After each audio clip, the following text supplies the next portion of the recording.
ایک نوجوان ہمارا طبیعی دوست گلاسگو میں رہتا تھا، وہ بیمار ہو کے ہاسپٹل گیا ہے، تو اس کی جو اٹینڈنٹ نرس تھی اس نے 3-4 دن کے بعد کہا کہ آپ مجھ سے شادی کریں گے؟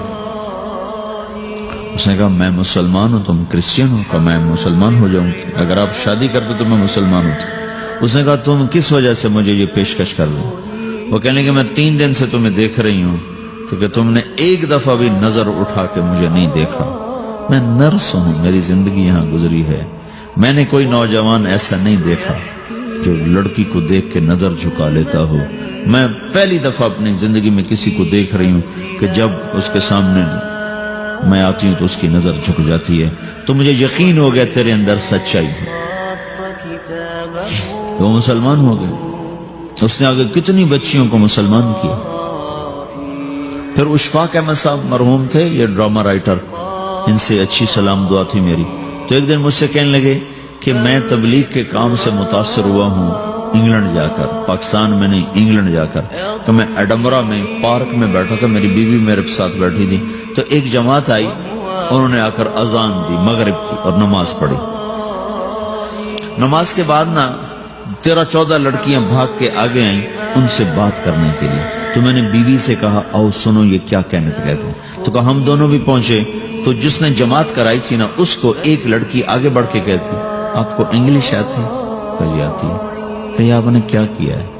کہی ہم نے اپنی عبادت کی۔ تو لڑکی کہنے لگی آج تو اتوار نہیں ہے، تو اس نوجوان نے کہا کہ جی ہم دن میں 5 دفعہ کرتے ہیں، صرف اتوار کو نہیں، روزانہ 5 دفعہ۔ وہ لڑکی کہنے لگی یہ تو بہت زیادہ ہے، آپ اس کو کیسے نبھاتے ہیں؟ تو اس نے اس کو جواب دیا، 2-3 سوال اس نے اور کیے، جواب دیا، تو کہنے لگی اچھا بہت مہربانی، اس نے سے ہاتھ بڑھایا آگے ملانے کے لیے نا، تو وہ نوجوان کہنے لگا میں آپ سے معافی چاہتا ہوں، میں آپ کو ہاتھ نہیں ملا سکتا۔ تو اس لڑکی نے کہا کیوں؟ کہ یہ ہاتھ میری بیوی کی امانت ہے اور کسی کو نہیں لگ سکتا۔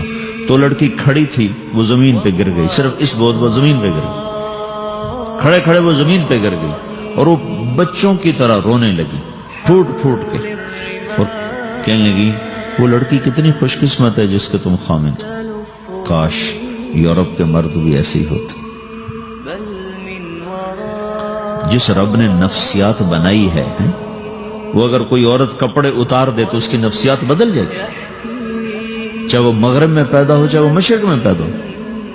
عورت کی نفسیاتی حیا ہے اور وفا ہے، وہ کسی وفادار کی تلاش ہے، تو وہ اس کو پتہ بھی نہیں ہے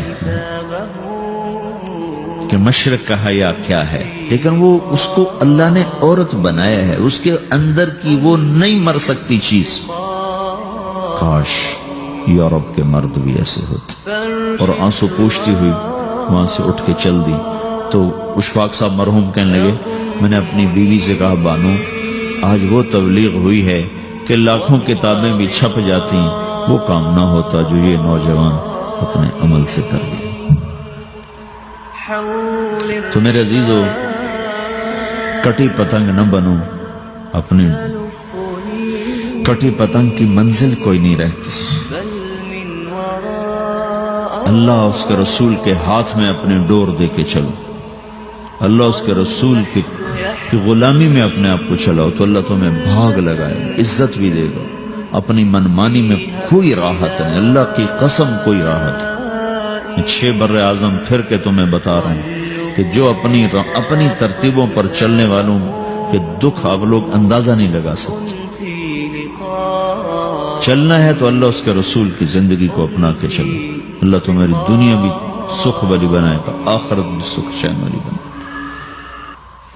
لیکن یہ سیکھنا پڑے گا، سیکھنا پڑے گا۔ تبلیغ اس کو سیکھنے کی محنت ہے اور اس کو آگے پہنچانے کی محنت۔